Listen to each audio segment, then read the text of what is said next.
E a gente tem um desejo realmente de alcançar as crianças.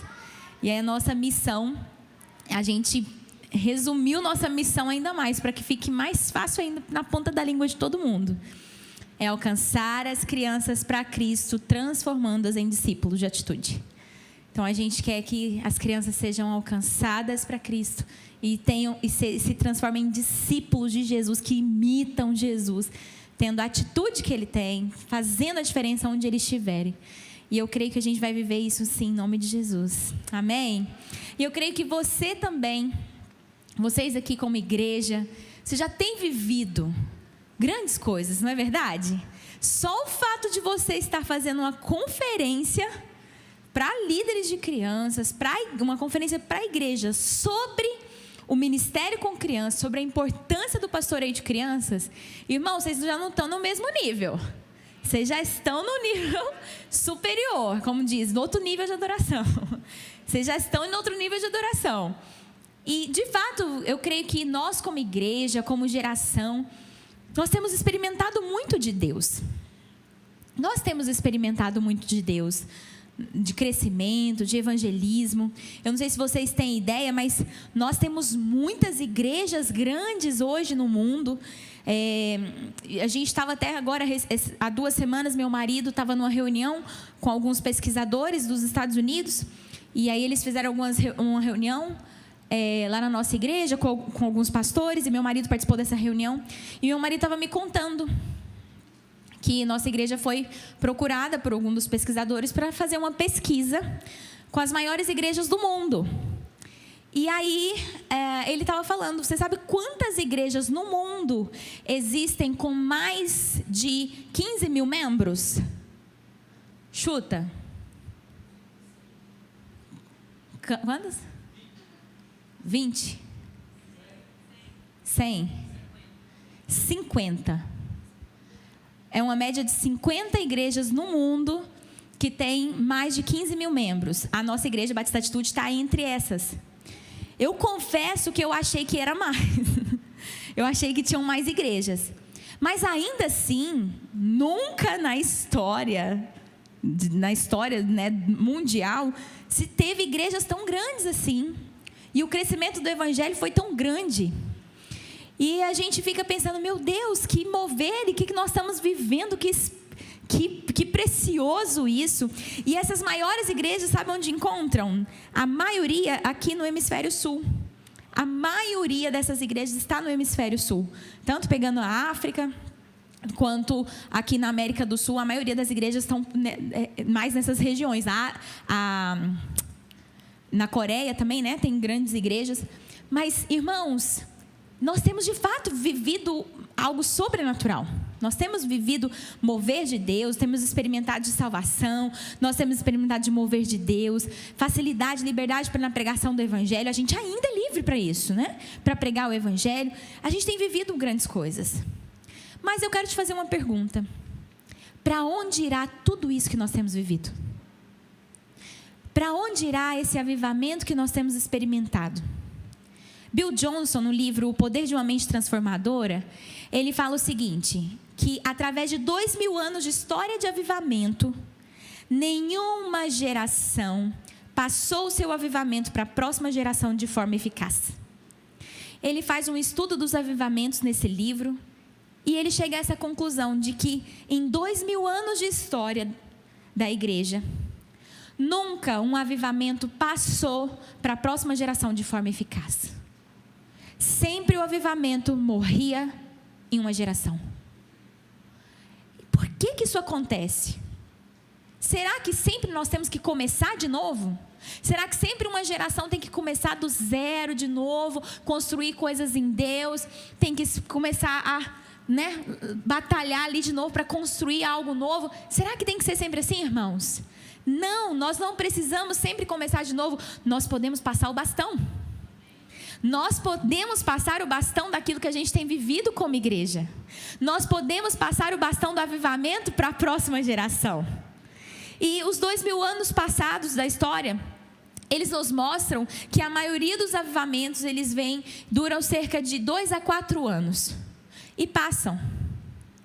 Mas o avivamento, irmãos, ele não tem que ser uma exceção na vida da igreja. Isso que nós estamos vivendo como igreja, esse crescimento, isso não tem que ser uma exceção. Essa é a vida normal da igreja. O Senhor nos criou para isso, tanto que a palavra de Deus diz lá em 2 Coríntios 3:18, que a nossa vida ela deve ser de glória em glória. É cada vez melhor. Nós temos que facilitar para a próxima geração o acesso à glória, o acesso a essa unção, a esse avivamento que nós temos. É isso que nós temos que fazer. Não passarmos, não negligenciarmos de forma que eles tenham que começar do zero de novo. Nunca nós fomos destinados a começar do zero a cada 2 ou 3 gerações. Nunca, não era esse o desejo do Senhor. Porque o desejo do Senhor é colocar cada geração no nível mais alto do que a geração anterior. E Bill Johnson diz uma frase que eu adoro. Ele diz o seguinte: o nosso teto é o piso da próxima geração. O nosso teto é o piso da próxima geração. Você sabe o que isso quer dizer? O ápice que você alcança na vida cristã, o máximo que você tem de experiência com Deus, o máximo que você, sabe aquilo que você se desenvolve, que você cresce, é aí que os nossos filhos vão começar. É a partir disso. Irmãos, eu não sei se você tem noção disso, mas isso traz uma alegria e um peso de responsabilidade. Porque se o seu teto estiver dessa altura, seu filho vai ter que trabalhar mais. Porque se o nosso teto estiver dessa, não é? Se o nosso teto estiver dessa altura, a gente está limitando nossos filhos. Mas se a gente coloca o nosso teto lá em cima, se a gente cresce e a gente leva os nossos filhos juntos conosco, o que vai acontecer? O piso deles, eles vão começar a partir de onde a gente foi. Gente, eu louvo demais a Deus por isso.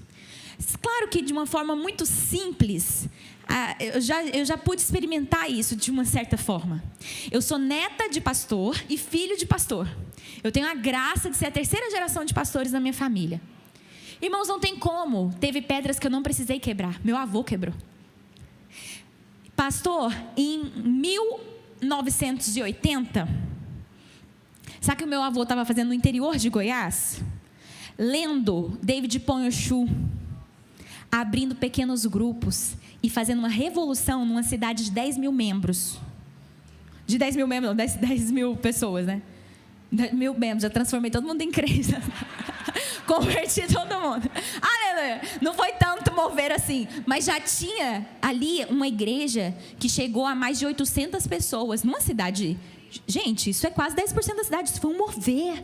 Foi nessa época que meu pai se converteu, que a família do meu pai inteira se converteu. Meu avô lá atrás fazendo células. Isso em 1980. E aí, meu pai, depois que ele se converteu, aí ele conheceu a filha do pastor, que era minha mãe. Aí casou com ela, enfim, depois lá na frente meu pai foi consagrado também ao ministério. Irmãos, de fato, tem muitas coisas que foram construídas na minha vida, que foram construídas pelas gerações anteriores. Claro, isso é nítido. Muitas coisas. Minha mãe, quando eu tinha 10 anos de idade, meu pai e minha mãe, eu me lembro perfeitamente de estar em casa, minha mãe ouvindo palavra em alta lá. Ela ouvia muito a pastora Luísa Silva, colocava os vídeos enquanto ela estava limpando casa, e eu ouvia as ministrações. O que minha mãe estava aprendendo, o que minha mãe estava recebendo de Deus aos seus 30 anos, eu tinha 10 e estava recebendo a mesma coisa. Irmãos, nós devemos ter essa visão de que os nossos filhos, eles podem ir no nosso livro para que quando a gente parar, quando a gente, tipo assim, nossa, agora aposentamos, ou melhor, né? Fomos para a glória, porque a gente não aposenta do reino, né? Fomos para a glória, nossos filhos vão continuar a partir daí. Qual é o limite disso?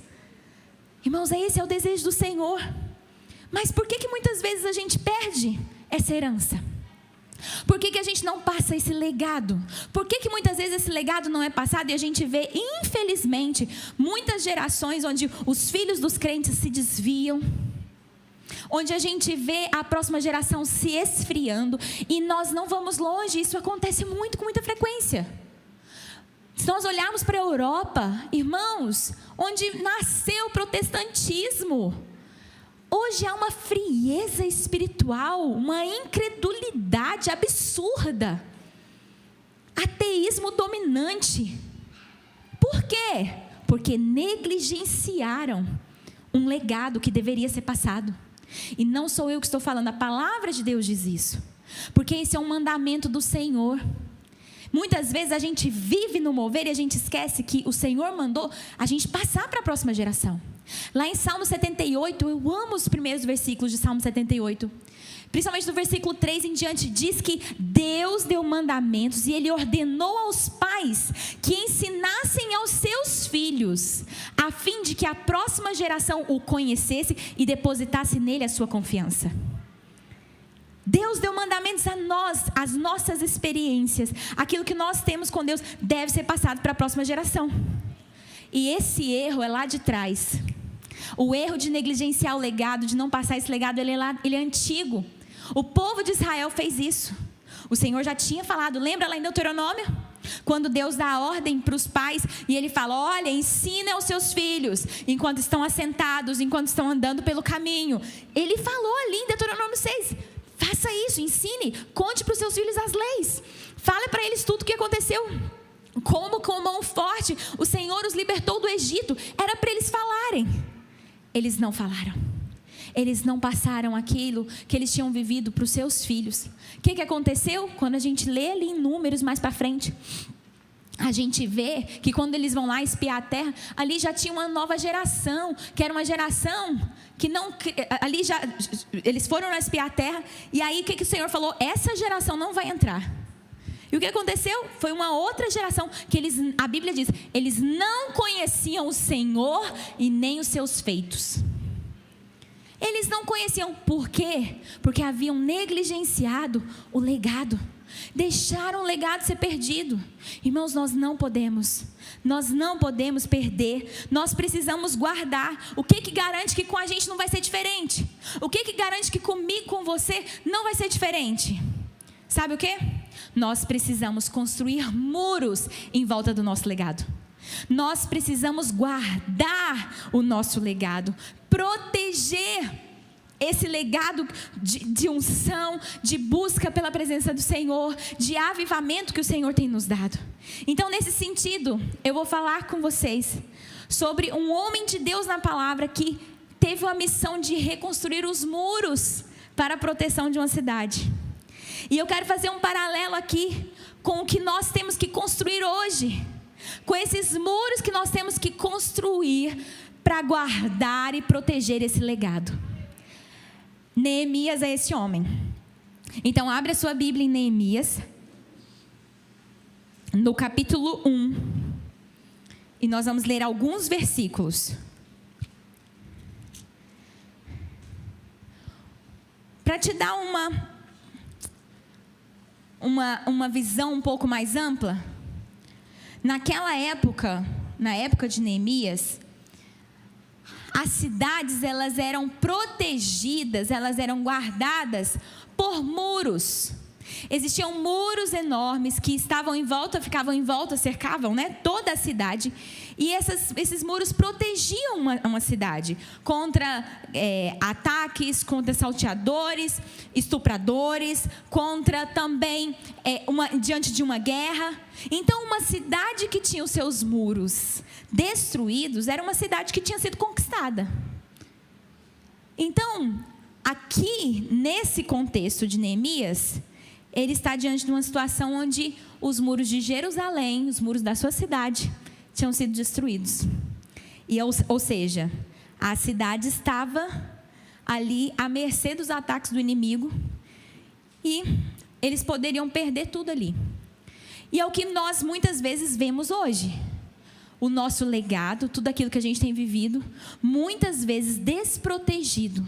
E o inimigo conseguindo arrancar isso do coração das nossas crianças. A gente consegue ver isso nitidamente muitas vezes. O diabo plantando conceitos errados, ideologias erradas no coração das nossas crianças, às vezes diante dos nossos olhos. Eu estava assistindo um desenho com meu filho, lembrei qual é Power Rangers, ele gosta de Power Rangers. Só que eu coloco para ele o Power Rangers antigo e assisto junto. O Power Rangers raiz, o antigo. Aí meu marido foi e falou assim: não, vamos colocar esse novo aqui. Eu já virei pro meu marido e falei assim: vamos ficar de olho, porque esses atuais são cheios de ideologias. Vamos ver. Beleza. Irmãos, não durou muito. Foi a menina lá, sei que a Power Rangers, ela foi descoberta que aí ela também ia ser uma Power Rangers. Primeiro que eu achei o estilo dela bem assim, menino macho, né? E aí eu falei, não tá muito menina. Já é um conceito errado. Fiquei de olho. De repente, ela se transforma e bota a roupa do Power Rangers. Quando põe a roupa do Power Rangers, nas meninas tem a sainha, né? Vai nela, põe a sainha. Aí eu, tá de sainha. Mostrou que é menina. De repente ela olha assim pra ela, olha pra sainha. Arranca a sainha e fica com a roupa igual dos meninos. Na hora, vem uma leoa. Viu, amor? Viu, amor? Parei na hora, olha aí. Aí eu virei pro meu filho e falei assim: filho, você tá vendo? Ela era uma menina, ela tinha que ficar com a roupa de menina. É mesmo, mamãe? Falei, pois é, não tinha que ter tirado a saia. É roupa de menina, né? Porque as meninas vestem diferente. É verdade. Amém. Vamos voltar pro Power Rangers raiz. Irmãos, aí sabe o que acontece? A gente não percebe. E aí, cheio de ideologia. Cheio. E às vezes isso aqui poderia ter passado desapercebido por um monte de gente. Quer ver Patrulha Canina? Fui assistir Patrulha Canina com meu filho no cinema. Patrulha Canina, no desenho, dificilmente eu vejo alguma coisa errada. Vou falar porque a gente acompanha, eu não vejo, quase nunca percebo. A Sky é bem menininha, não tem nada assim, enfim. Acompanha, mas a gente foi assistir no cinema. No cinema, de repente, tem uma hora lá que o robô põe uma roupa neles. E aí o robô vai e veste a roupa no Robo, que é um dos filhotes, um dos cachorros lá. Eu sei o nome de todos. Põe a roupa num dos cachorros lá de menina. Quando põe a roupa nele de menina, aí eu fiquei olhando no cinema, né? Põe a roupa de menina, aí as crianças riem, né? E aí os filhotes também riem, assim. E ele fala, essa roupa não. E aí veste a roupa de menino. Aí chega a Sky e fala assim, o que tem, Robo? O importante é você ser feliz. E eu estava do lado. É rápido. Já foi para outra cena. Virei para meu filho. Nossa, não pode, né, filho? O Robo é menino, ele tem que vestir a roupa de menino, né? É mesmo, mamãe. Beleza. Imagina se a gente não está perto. Se a gente não constrói muros em volta para proteger. Muitas vezes nossos filhos não têm, e a gente não tem consciência da importância de nós construirmos muros para a proteção do legado dos nossos filhos. Então, irmãos, nós temos uma missão como Neemias tinha, de reconstruir os muros, para guardar, para proteger o nosso legado espiritual que nós queremos deixar para os nossos filhos, amém? E nesses dias, em nome de Jesus, vão se levantar Neemias para restaurar esse propósito geracional, amém? Então vamos aprender com Neemias? O que Neemias fez para reconstruir esses muros de forma que pudesse proteger a cidade? E o que nós podemos fazer para reconstruir esse muro, para proteger esse legado que nós queremos proteger? Vamos lá, Neemias capítulo 1, versículo 2 e 3. Anani, um dos meus irmãos, veio de Judá com alguns outros homens, e eu lhes perguntei acerca dos judeus que restaram, os sobreviventes do cativeiro, e também sobre Jerusalém. E eles me responderam: aqueles que sobreviveram ao cativeiro e estão lá na província, passam por grande sofrimento e humilhação. O muro de Jerusalém foi derrubado e suas portas foram destruídas pelo fogo. Eu vou lendo com vocês alguns versículos para a gente ir construindo todo o quadro juntos. Qual era a situação aqui? Neemias, ele estava trabalhando como copeiro do rei da Pérsia, Artaxerxes I. Ele não estava morando em Jerusalém. Ele não estava mais em Jerusalém. Ele estava distante. Mas mesmo distante, ele era um judeu. E distante, ele estava preocupado com a situação do seu povo. E quando ele soube da situação precária que a cidade de Jerusalém estava, e com a falta de segurança que havia ali por causa das péssimas condições da muralha, que tinham sido destruídas há 140 anos pelas forças babilônicas, ele ficou preocupado. Sabe o que aconteceu? Neemias estava distante. O que ele poderia ter feito? Ele poderia ter... Gente, já nem estou lá mais. Né? Já deixa para lá. Isso não é comigo, tem nada a ver comigo. Isso aí tem a ver com o ministério infantil. Tem nada a ver comigo. Não é minha escala hoje. Ainda bem que eu não sou mãe. Talvez ele poderia ter meio que tipo assim, não, eu não tenho nada a ver com isso. Mas não foi essa a atitude de Neemias. Neemias, ele viu e ele procurou saber qual era a realidade que aquela cidade de Jerusalém se encontrava. Ele foi lá procurar saber. A Bíblia diz que ele foi até eles, perguntou, e ele perguntou acerca dos judeus que estavam. Como é que está lá? Como é que está lá o meu povo? Como é que está o povo de Jerusalém? Aqui, Neemias, nós aprendemos com ele o primeiro princípio. Veja a realidade e tenha compaixão. Neemias, ele foi ver a realidade em que aquele povo se encontrava. Muitas vezes nós tampamos os nossos olhos para a realidade que nossas crianças se encontram. E a gente tampa os nossos olhos para a gente não ver, não enxergar do que eles estão se alimentando. A gente não vê a realidade que essas crianças se encontram, como que é o convívio delas. Agora, irmãos, eu vi recentemente uma criança de 12 anos que se matou porque estava sofrendo bullying. Irmãos, e assim, eu penso, meu Deus, e os pais? Eu estou lendo um livro agora, e, ai gente, eu amo ler livro, né? Eu acho fantástico você poder aprender dentro de poucos dias o que uma pessoa demorou anos para conquistar. E aí, eu lendo um livro, e ele é psicólogo, e ele estava falando, é do Kevin Leman, esse autor é super conhecido, né? E o Kevin Leman, ele fala assim, ele estava falando de uma mãe que chegou para ele, desesperada, eu não sei mais o que eu faço com o meu filho. Aí, foi ver, porque o filho, dando muito trabalho e tal, o menino tinha 11 anos, ele falou, você quer saber o que você faz? Você vai tirar ele de todas as atividades extracurriculares e você vai ter tempo com seu filho. Sabe por quê? Porque a mãe trabalhava o dia inteiro e o menino saía da escola e ia para natação. No outro dia tinha natação, no outro dia tinha espanhol, no outro dia tinha inglês, no outro dia tinha aula de línguas estranhas. Tô brincando. Mas ele tinha aula de tudo quanto é coisa, aulas extracurriculares. Sabe? Um monte de coisas. E um dia tinha terapia para sarar o tempo que ele não tinha com a mãe. Aí aquele psicólogo falou assim, você vai tirar ele da terapia e o tempo que ele ficava nessa terapia você vai ficar com ele. Porque seu filho precisa de você. Psicólogo nenhum vai substituir a sua presença. Muitas vezes a gente não vê a realidade que as nossas crianças se encontram. Crianças que estão abandonadas dentro de casa. Que os pais não dão tempo, não dão atenção. Que os pais só estão trabalhando e tal. Quando chega em casa, está cansado. Aí o que faz? Ainda bem que existe televisão. Ainda bem que existe celular. Que aí o tempo que você teria com seu filho, você dá esse tempo para o celular, para a televisão. Eu sei, irmãos, eu sou mãe.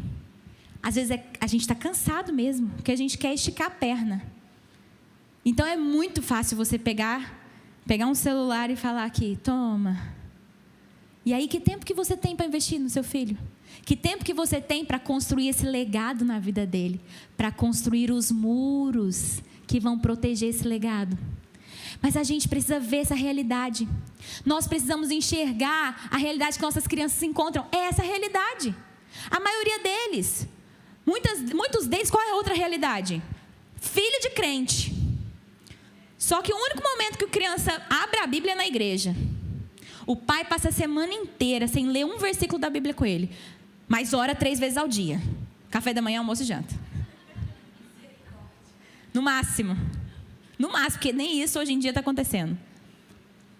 E aí a criança não tem experiência com Deus.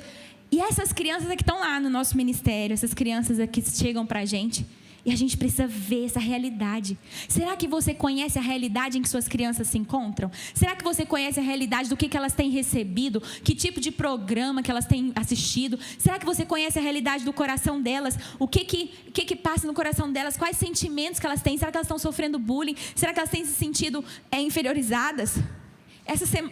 Esses dias atrás, uma criança de 11 ou 12 anos, no nosso ministério, estava lá, e ela muito fechada na dela.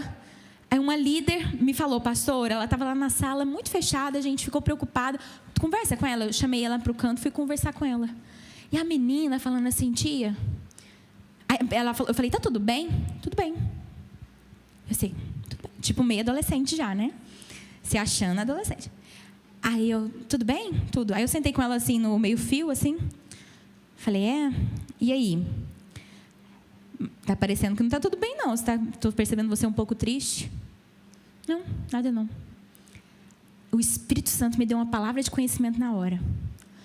Eu falei: você sabia que... foi uma palavra de sabedoria, na verdade, né? Para agir ali, falar a coisa certa. Naquele momento eu falei: você sabia que quando eu tinha por volta de 12 anos, eu quase entrei em depressão? E eu até teve uma vez que eu até queria tirar minha própria vida. Ela virou para mim: sério? Falei: sério. Eu achava que ninguém me amava, que eu não era importante. Ela virou para mim: isso está acontecendo comigo. Irmãos, foi o tempo de Deus, assim. Eu falei: mesmo? Mesmo. Tia, eu não aguento mais. Minha mãe é separada, meu pai não está nem aí para mim, e minha mãe fica jogando na minha cara todo dia que eu estou gorda. Ela falou: você está gorda, você está horrível, você fica parecendo um mendigo, usando essas roupas. Ela fica falando isso para mim toda hora. Mas tia, toda vez que ela fala isso, eu fico com mais raiva ainda. Aí que me dá vontade de comer mesmo. Cara, e eu fiquei... essa é a realidade. E a mãe está lá na igreja, mas liberando palavras malditas sobre a vida das crianças. Será que você vê a realidade? Ou será que você tampa os olhos, faz de conta que não é com você? Irmãos, nós precisamos enxergar a realidade que nossas crianças se encontram. Enxergar, olhar, procurar saber. Foi isso que Neemias fez. Como que chegam as crianças no seu ministério? Como que as crianças chegam para você? Qual é o contexto que elas estão inseridas? Quais são as lutas que elas enfrentam?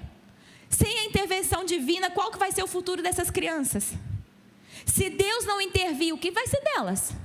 Você já parou para pensar? Se Deus não entrar na história das crianças lá da sua rua, se Deus não entrar na história das crianças que estão lá na sua célula, que os pais levam, mas aí não tem célula de crianças, que enquanto a célula de adultos está acontecendo, as crianças estão lá no quarto, rodando no ventilador,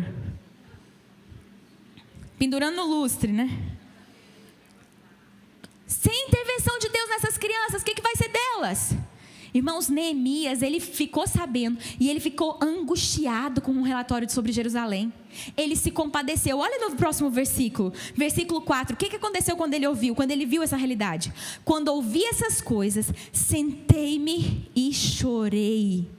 Sentei-me e chorei. Eu passei dias lamentando, jejuando e orando ao Deus dos céus. Irmãos, ele sentiu compaixão, ele teve compaixão. Nós precisamos nos deixar compadecer com a realidade à nossa volta. Sabe essa realidade das crianças? Nós temos que nos deixar compadecer. Sabe, irmãos, a gente não pode ter um coração duro de pensar assim: não é problema meu, eu não tenho nada a ver com isso, ou pensar que, ou ignorar. Não, irmãos, a gente precisa deixar a compaixão tomar conta do nosso coração. Deixe que a dor daqueles que não têm voz ecoe no seu coração hoje. E então, seja a voz daqueles que não podem falar. Eu vou repetir essa frase. Deixe que a dor daqueles que não têm voz ecoe no seu coração. E então, seja a voz deles. Eles às vezes não falam com palavras, mas deixe que essa voz que fala, que clama, ecoe no seu coração e você seja essa voz deles. Amém? Olhe para as crianças com o mesmo olhar de Jesus quando ele olhou sobre Jerusalém. A Bíblia diz lá em Mateus 9,36 que ao ver as multidões, Jesus sentiu compaixão pelas pessoas, pois estavam aflitas e desamparadas como ovelhas que não têm pastor. Essa é a realidade de muitas crianças. Não tem pastor, não tem quem pastoreia, não tem quem discipula. Quem discipula hoje, a maioria é isso aqui. O YouTube, Felipe Neto. Quem discipula? TikTok. Com aquelas dancinhas. Tem uma trend agora lá que está tendo, de que as pessoas abaixam. Já viram aquilo? Aí a pessoa vai abaixando. Fala, você já viu a letra daquela música? Eu não tenho coragem, ousadia de citar. Dá uma pesquisada. Só maior de 18 anos. E as pessoas, e as crianças dançando aquilo. Irmãos, a gente precisa ter compaixão dessa geração. A gente precisa ser pastor dessa geração. Jesus falou, Jesus teve compaixão porque estavam sem pastor. Logo que eu cheguei no ministério lá no Rio de Janeiro, na época nós tínhamos em média no ministério quase 200 crianças. Éramos menor um pouco. Ainda assim, teve um dia que ficou em fileira todas as crianças de 5 e 6 anos para ir para a sala. Nesse dia, não tinha líder para a cidade. Cadê a líder de 5, 6 anos? Não estava ali. E eu olhei para aquelas crianças enfileiradas, todo mundo esperando, olhando para mim. Irmãos, naquele momento, eu me lembrei exatamente desse versículo. Eu tive compaixão. Porque aquelas crianças não estavam ali esperando alguém dar brinquedo para elas. Elas não estavam ali esperando alguém para dar dinheiro para elas. Elas não estavam esperando nada mais do que um pastor que as pastoreasse. E naquele momento eu orei, Senhor, fiz a oração que Jesus faz após isso aqui. Envia trabalhadores. A seara é grande, envia trabalhadores. Para a glória de Deus, o Senhor enviou os trabalhadores. Para a glória de Deus. Mas essa compaixão precisa queimar no seu coração. Você precisa se compadecer. Quando você vê uma criança, irmãos, quando você vê uma criança numa célula, que não tem uma célula kids paralela, tem a célula de adultos e não tem uma célula de criança acontecendo junto, seu coração tem que queimar. Eu achei maravilhoso esses tempos. Meu Deus, eu não posso demorar muito, né? Que tem o meu voo.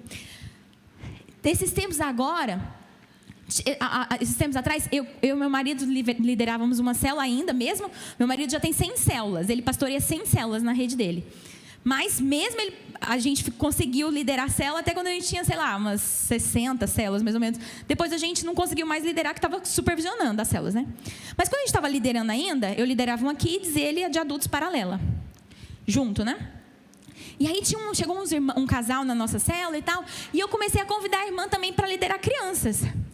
E a irmã até falou assim, tá bom, deixa eu ir com você e tal. E aí um belo dia, a irmã virou e falou assim, não, nós vamos sair da célula, nós vamos para outra célula.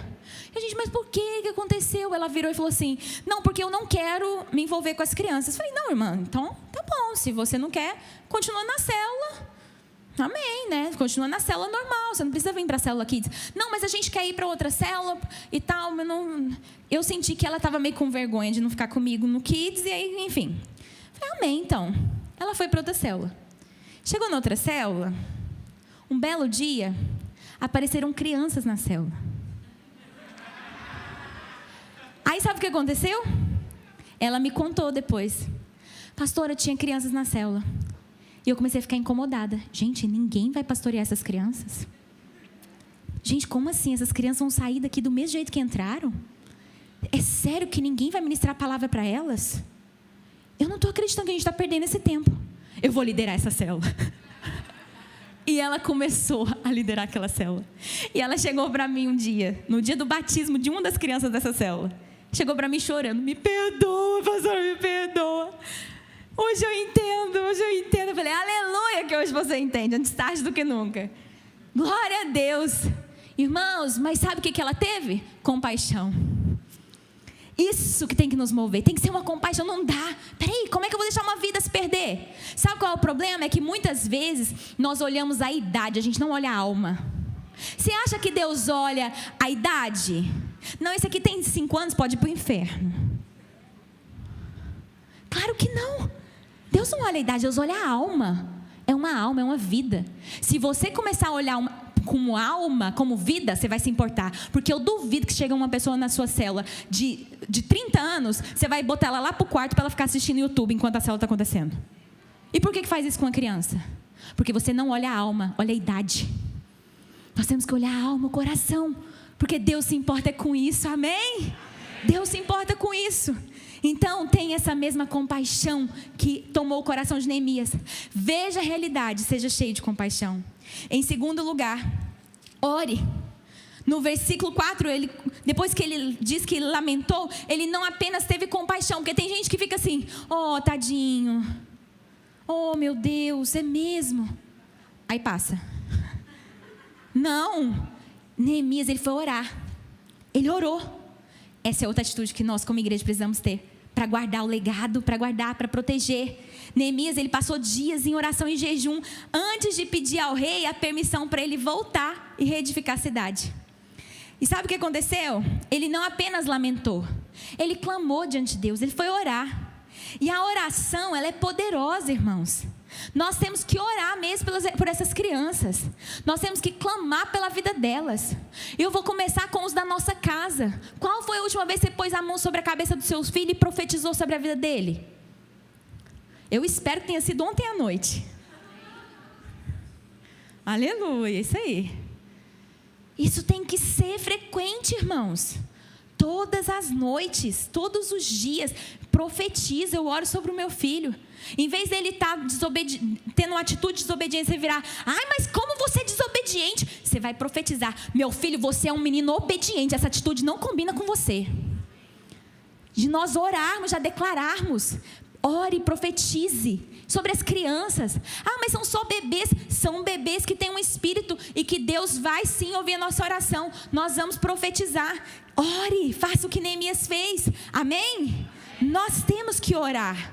E em terceiro lugar, qual foi outra atitude de Neemias para a reconstrução, para a proteção desse legado? Só voltando rapidinho sobre a oração. Existem muitas áreas onde nós não vamos com os nossos filhos, com as nossas crianças. Tem pessoas que às vezes até falam, pastora, tem uma criança, aquela criança vai na célula, mas os pais não são crentes. Os pais não são crentes. E aí, ela fica só 1 hora e meia na célula e o restante que ela não fica lá, como é que faz? É pouco tempo. Deixa eu te falar, a nossa oração e a presença de Deus, ela é tão poderosa que 1 hora na presença de Deus vale mais do que 1000 dias longe. Jesus, a palavra de Deus diz isso, que 1 dia em tua casa vale mais do que 1000 longe. 1 dia dessa criança na sua cela vai valer mais do que os outros 6 dias que ela está longe. Amém? Vai valer mais. E é promessa do Senhor. Amém? Em terceiro lugar, qual foi a outra atitude de Neemias? Faça o que muitos não fizeram. Lá no sabe o que aconteceu? Neemias, ele decidiu reconstruir os muros. Ele decidiu pedir para o rei para ele voltar, para ele ir até Jerusalém, para reconstruir os muros de Jerusalém. Ele estava, o que você acha? Que ele estava pertinho de Jerusalém? Não, irmãos, ele estava a 1.600 quilômetros de Jerusalém. Ele estava em Suzã. Suzã ficava a 1.600 quilômetros de Jerusalém. E não era de avião, não tinha avião não. Para eu vou ali fazer dar um pulo ali em Jerusalém. Não, era longe. Ele podia ter pensado assim, não é possível que eu vou ter que sair daqui de Suzã para ir lá, ter que fazer uma coisa. Tem gente morando lá em Jerusalém, por que ninguém lá se importa com isso? Por que lá eles mesmos se organizam para reconstruir os muros? Neemias não pensou nisso. Ele não pensou assim, o problema não é meu, eles que se virem para lá. Não, ele não pensou assim. Ele tomou a responsabilidade para si. E ele fez o que ninguém morando em Jerusalém havia feito. Porque ele pegou a responsabilidade para si. Ele fez o que muitos não fizeram. Sabe, muitas pessoas pensam assim, por que eu tenho que liderar crianças? Talvez como eu, quando eu comecei a liderar crianças, eu nem mãe era, nem casada. Então eu falava, eu nem casada sou. Essas mães que têm que liderar. Ou às vezes a mãe pensa, por que eu que já fico com meu filho a semana toda tenho que liderar crianças? Tem que ser outra pessoa que já não fica com criança. Aí a gente sempre tem a ideia de terceirizar. Neemias podia ter feito isso. A responsabilidade não é minha, que outro faça. Mas ele não fez isso.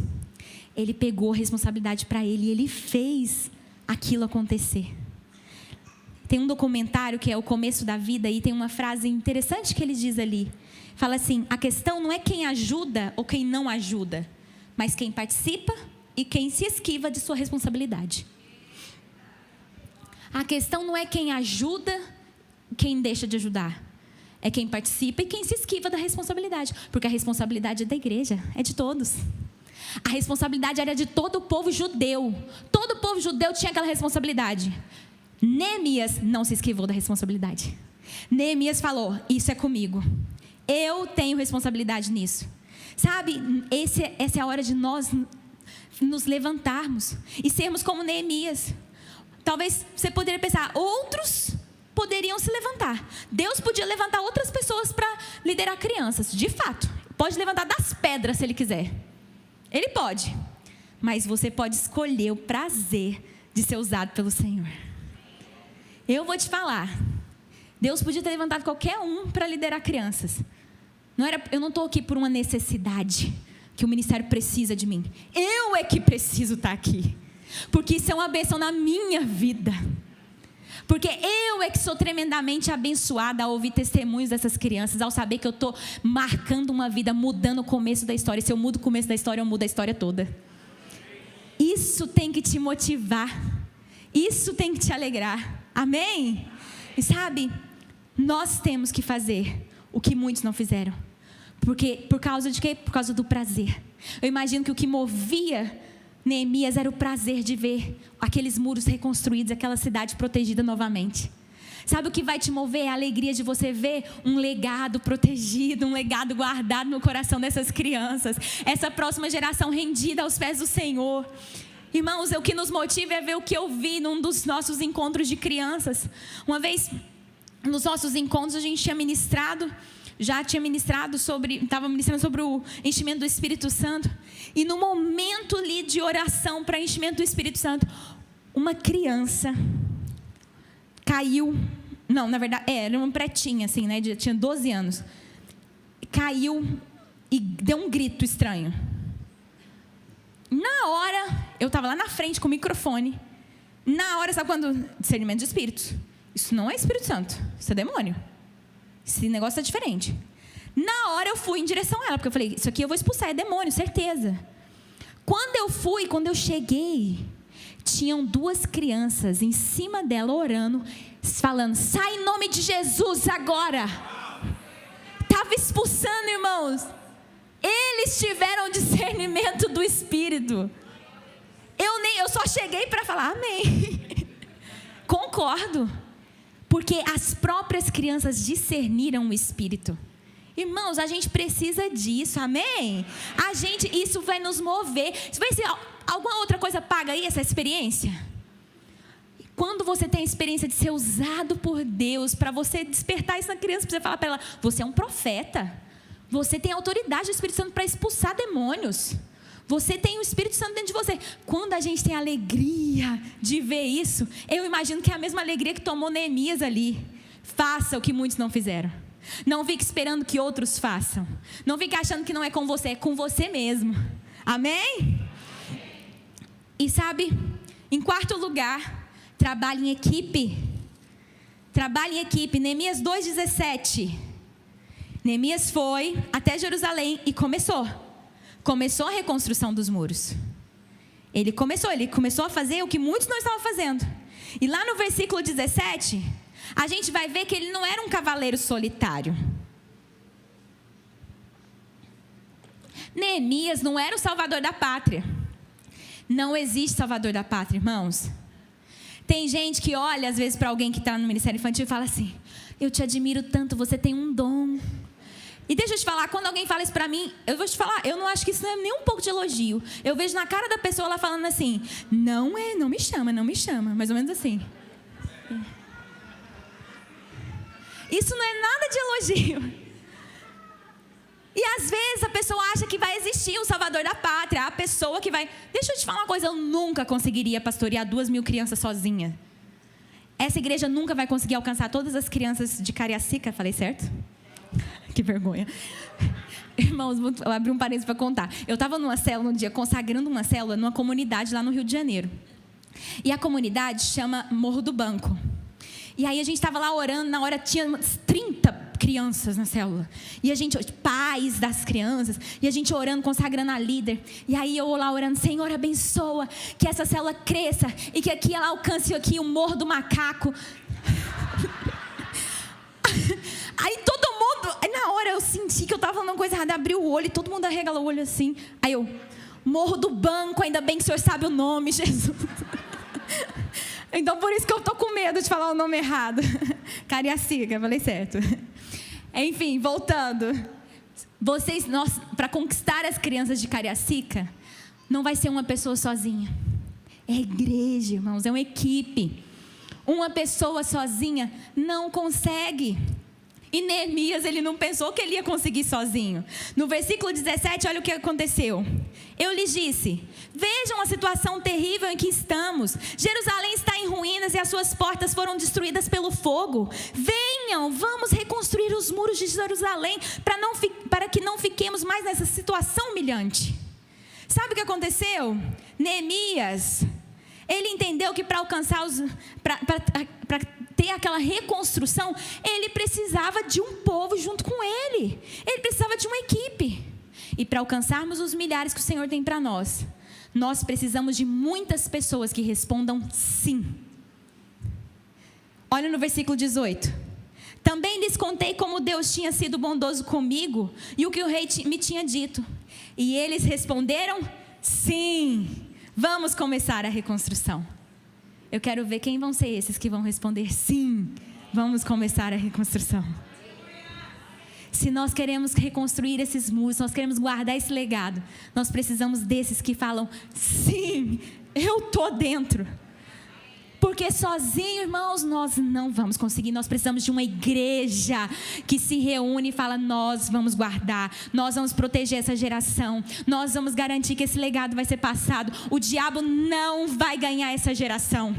Eu não sei se vocês se lembram de um vídeo que agora recentemente foi lançado, de uma campanha se eu não me engano é de moda, de roupa, da Celine Dion. Vocês lembram? E aí ela é um vídeo de uma propaganda onde ela entra numa maternidade e tem as roupinhas das crianças, de meninas rosa e dos meninos azul. Sei que ela entra e ela faz um negócio lá, tipo, solta uma bomba e as roupas dos crianças ficam tudo preto e branco. Aí já não tem mais rosa e azul. Tudo preto e branco. Deixa eu te falar. Nós vamos destruir esses projetos malignos do diabo. Em nome de Jesus. Isso não vai dominar nossas crianças. Porque nós temos uma igreja que vai falar, não, nós vamos proteger. E a gente não protege só divulgando videozinho, como eu disse.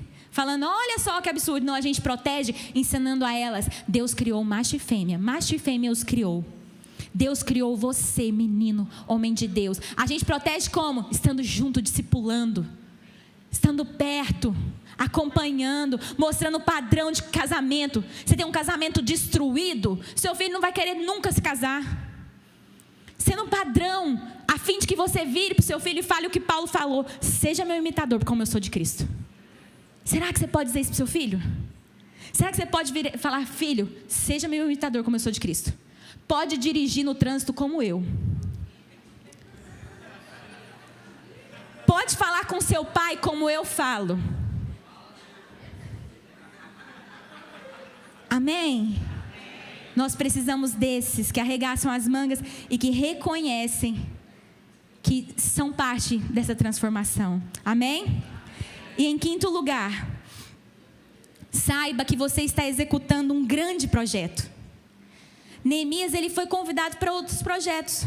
Olha no capítulo 6, ele está lá, reconstruindo os muros, trabalhando em equipe. Começou, lá no capítulo 6, versículo 3. Por isso enviei-lhes mensageiros. Aí o que aconteceu? Ele foi convidado, claro que era a estratégia do inimigo, para fazer ele parar, para a construção dos muros pararem. Só que ele teve discernimento espiritual, irmãos.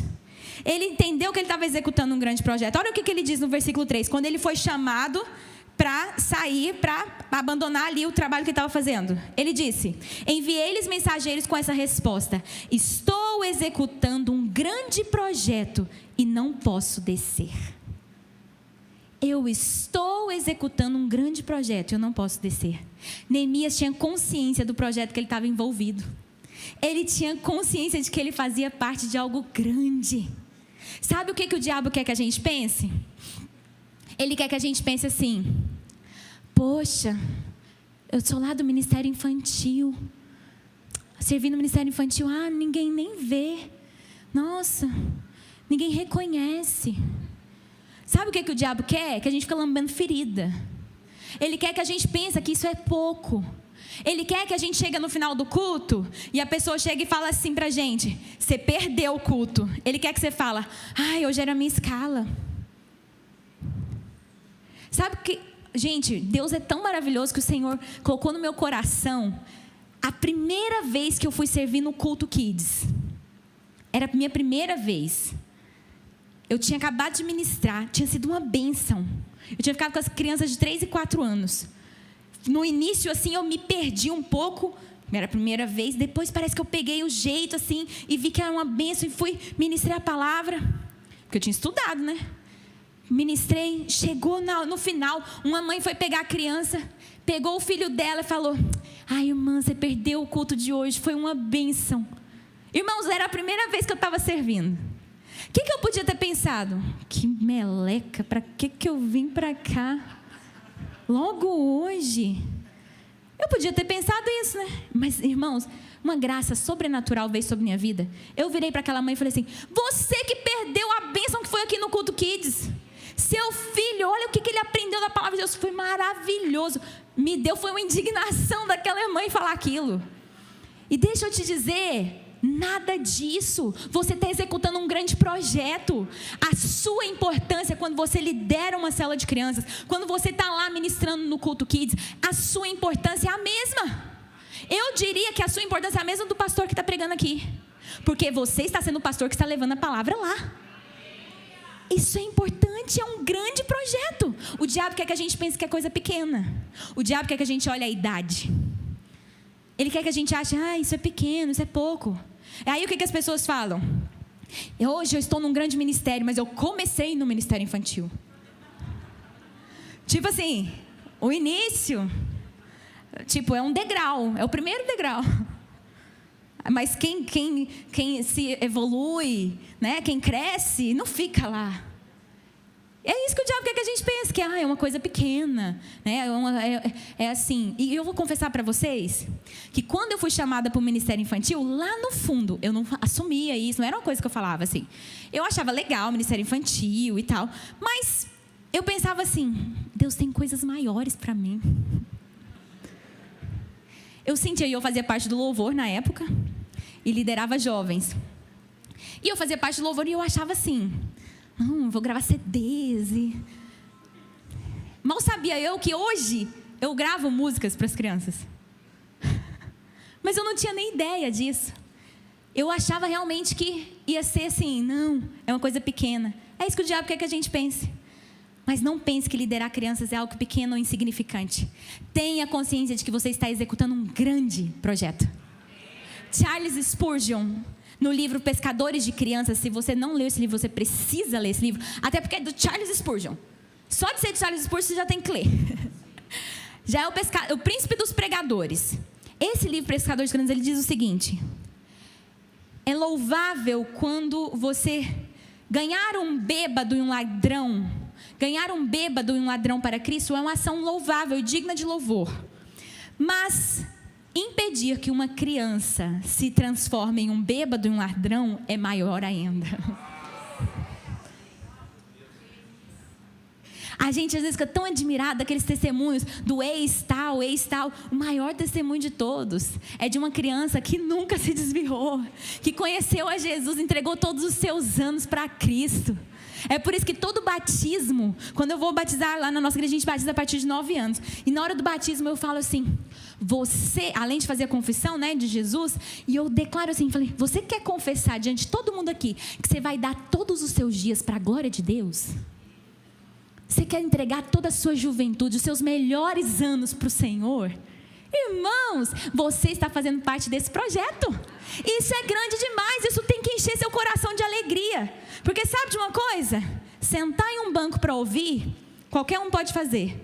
Mas marcar uma geração é para aqueles que decidem obedecer ao Senhor. Amém? Glória a Deus. Sabe, muitos falam, porque eu vou perder a palavra. Então fica aí, esquentador de banco. Fica, né, só obeso espiritual, crescendo. E nunca quer dar. Irmãos, nós precisamos nos levantar. Porque qualquer um pode. Mas nós temos que ser daqueles que se levantam e falam, eu vou obedecer ao Senhor. E eu vou fazer esse grande projeto. Em nome de Jesus, amém? E em último lugar, no versículo 9 do capítulo 6... Neemias, ele reconheceu a voz de intimidação. E olha o que ele diz quando ele é intimidado a parar. Quando ele é intimidado a largar aquele grande projeto. Quando estavam pressionando ele para ele abandonar aquilo. Quando ele sentiu a pressão. Porque deixa eu te dizer, tem pressão. O inimigo vai agir de todos os lados. Quando ele não age especificamente dentro do ministério, te desanimando assim. Não sei, esse ministério, não sei o quê. Ele vai agir de outras formas. Vai ser um problema na família, às vezes vai ser uma outra situação. Eu me lembro que no início, quando eu comecei o ministério, a servir, todo domingo que era a minha equipe de servir no culto Kids, eu brigava com meu esposo. Era todo domingo. Era só saber, hoje a minha escala era, eu podia acordar assim, hoje eu vou brigar.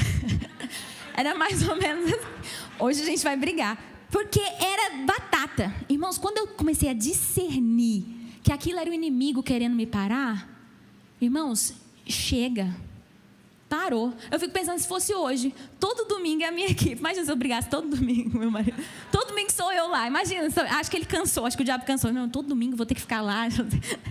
Ele viu que eu não ia conseguir, que ia ter muito trabalho, ele parou. Vai ser assim com você. Quando ele vê, não, tá dando trabalho demais, ela não está desistindo. Ele não está parando. Aí ele é que vai desistir. Amém? Pois Neemias, olha o que ele falou no versículo 9. Estavam todos tentando intimidar-nos, pensando, eles serão enfraquecidos e não concluirão a obra. Eu, porém, eu estou lendo o versículo 9. Eu, porém, orei pedindo, fortalece agora as minhas mãos. Ele pediu força para ele continuar ali. E sabe o que aconteceu? Olha aí, no versículo 10. Um dia fui à casa de Semaías, filho de Delaías, neto de Metabel, que estava trancado portas adentro, estava com medo. E ele disse, vamos encontrar-nos na casa de Deus no templo, a portas fechadas, pois estão querendo matá-lo, eles virão essa noite. Olha a intimidação do diabo. Todavia eu lhe respondi, acha que um homem como eu deveria fugir? Tem uma versão que diz assim, como eu fugiria? Como eu fugiria? Gente, eu amo essa palavra. Como eu fugiria? Neemias, ele olhou, ele falou assim, como que eu vou fugir disso aqui? Como que eu vou abandonar? Você tem que ser essa pessoa que fala, como eu vou fugir do chamado de Deus para as crianças? Como eu vou virar as costas para o que o diabo está fazendo nessa geração? Como eu fugiria? Nós temos que ser esses que se nos levantam e diz não à voz da intimidação, amém? Diga não à voz da intimidação, não dê ouvidos. Pergunte a você mesmo, como eu poderia fugir? Como eu poderia fugir do chamado de Deus? Como eu poderia ver as costas para aquilo que o Senhor me chamou para fazer? Nós temos que queimar isso no nosso coração. E sabe de algo? Não fuja e você verá os frutos. Se você não fugir, você vai ver os frutos. Sabe o que aconteceu? Versículo 15. O muro ficou pronto no 25º dia de Elul, em 52 dias. O muro ficou pronto, os muros foram reconstruídos, a obra foi finalizada. A cidade estava protegida. Nosso legado vai ser protegido com aqueles que não fogem do projeto de Deus. Com aqueles que dizem, eis-me aqui, Senhor, sou eu. Que dizem sim. É assim que nós vamos guardar o legado do Senhor. E nós vamos começar a ver os frutos. Os frutos são abundantes, irmãos. Tem muitos frutos para contar para vocês. A gente teve uma conferência. E nós tivemos um momento especial para as crianças orarem pelos adultos. E naquele momento teve um mover de Deus muito grande. Um menino de 11 anos começou a orar por uma irmã e ele não sabia o que ela queria. Ele começou a orar por ela e ele sentiu de Deus de colocar as mãos nas costas delas assim, e ele começou a orar. E ele começou a orar por cura. Ele não sabia que aquela irmã estava com pedra nos rins. Aquela irmã saiu naquela hora, acabou a oração. Ela foi no banheiro, ela expeliu a pedra na hora. E ela foi curada. Irmãos, são esses frutos. São esses frutos que o diabo quer que a gente não veja. Outro testemunho, a gente estava na nossa conferência Kids. E a gente estava no momento na sala de oração, orando. E uma das líderes da nossa equipe, aliás, uma das irmãs que estavam participando da conferência, foram num momento na sala de oração. E a criança perguntou, você tem algum pedido de oração? E ela falou, pelo meu ministério. E ele, tá bom. E aí a criança começou a orar por ela. E aí ele falou, contando pra gente depois, falou, tia, eu não sabia o que estava acontecendo. Ela pediu para orar pelo ministério, mas me deu vontade de orar pelo casamento dela. E eu comecei a orar pelo casamento dela. E ele começou a orar pelo casamento dela. A irmã começou a debulhar de lágrimas. Estava passando por problema no casamento. E Deus usou aquela criança para profetizar sobre o casamento dela. Irmãos, são esses frutos que nós veremos se nós não fugirmos. Eu queria que você ficasse de pé agora. Se o louvor puder subir.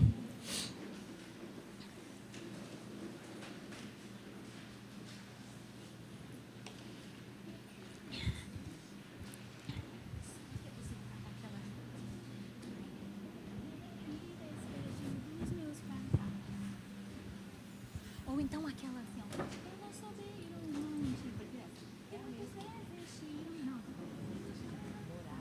Isso. Irmãos, não tenha desistir como opção. Sabe uma coisa que acontece muitas vezes? Um rodízio. Um dia entra desanimei e saiu. Sabe, irmãos, não, esse é um legado para a vida toda.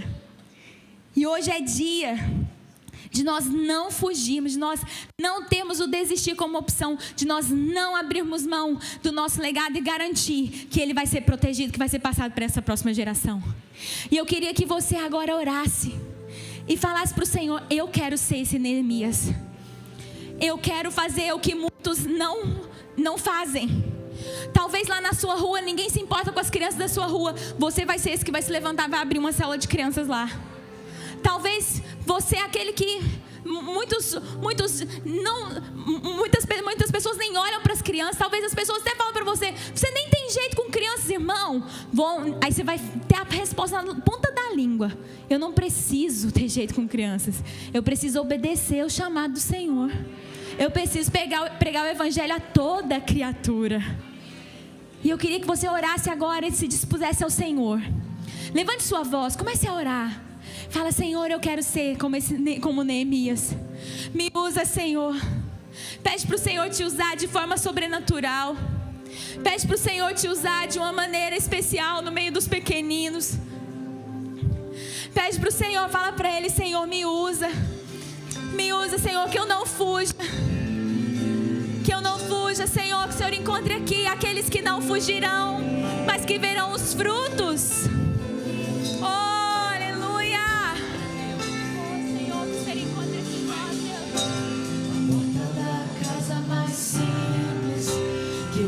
Da morte não entra, a estrada que corre pro mar, o vento que abre o caminho é você.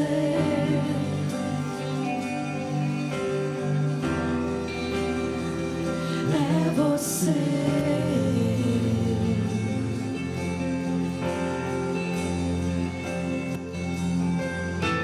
A nuvem que aponta o destino é a mesma que cobre o passado. Hoje o Senhor está levantando muitos Neemias aqui. Hoje o Senhor está levantando. Talvez você nunca imaginava, mas hoje é o dia que o Senhor está te chamando. E Ele quer ouvir o seu sim. Diga sim ao Senhor agora. Oh, aleluia. Oh, Jesus. Mais perto do monte, mais perto da face, me espanto com o peso da tua glória. Mais perto da glória, é mais perto da morte, o medo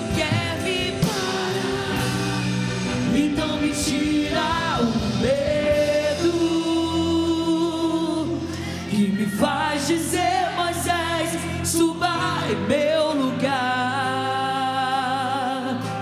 Me faz entender que a tempestade é você, chuva forte é você, vento forte é você, e o que me faz tremer as pernas, a porta aberta é você, mas a fechada é você, é tudo sobre você. Mais perto do monte, mais perto da face, me espanto com o peso da tua glória. Mais perto da glória, é mais perto da morte, o medo quer me parar, então me tira o medo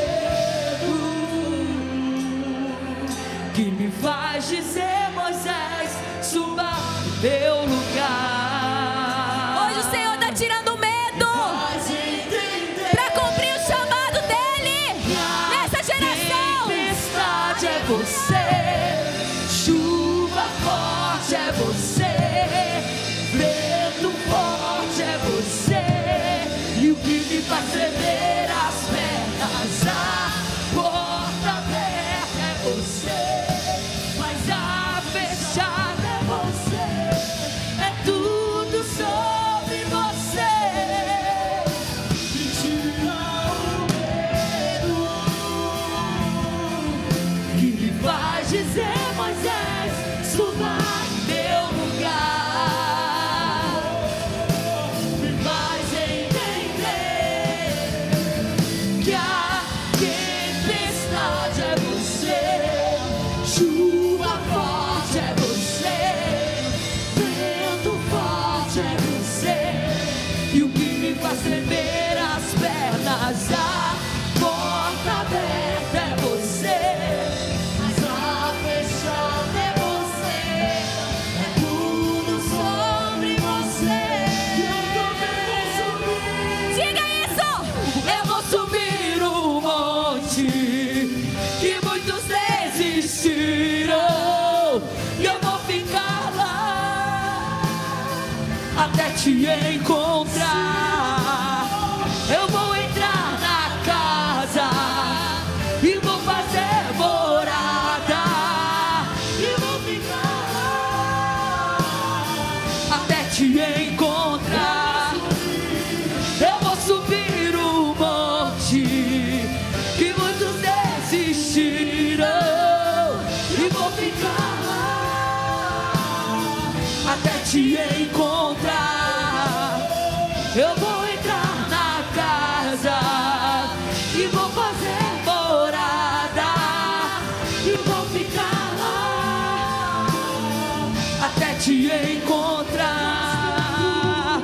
Mais perto do monte, mais perto da face, me espanto com o peso da tua glória.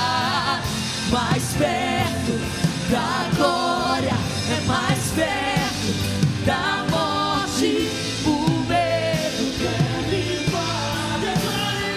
Então me tira o medo. Diga isso.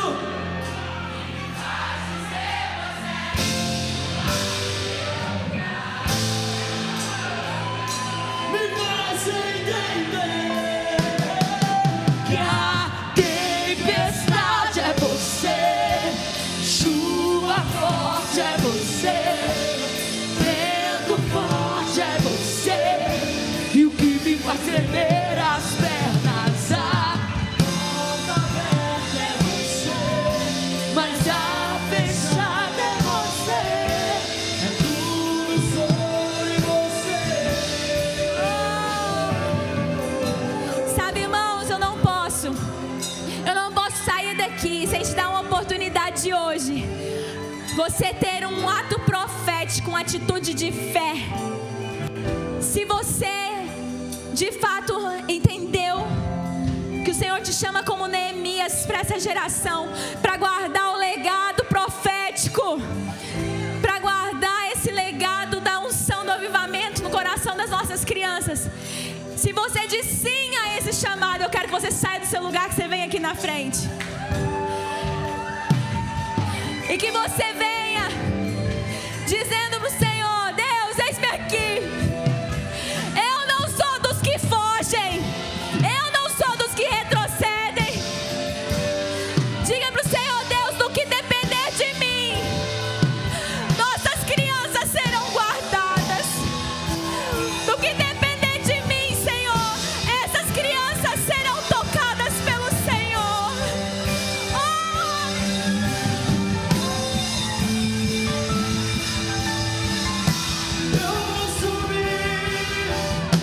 Eu vou subir um monte que muitos desistirão. Eu vou ficar lá até te encontrar. Eu vou entrar na casa e vou fazer morada. E vou ficar lá até te encontrar. Eu vou subir um monte que muitos desistirão.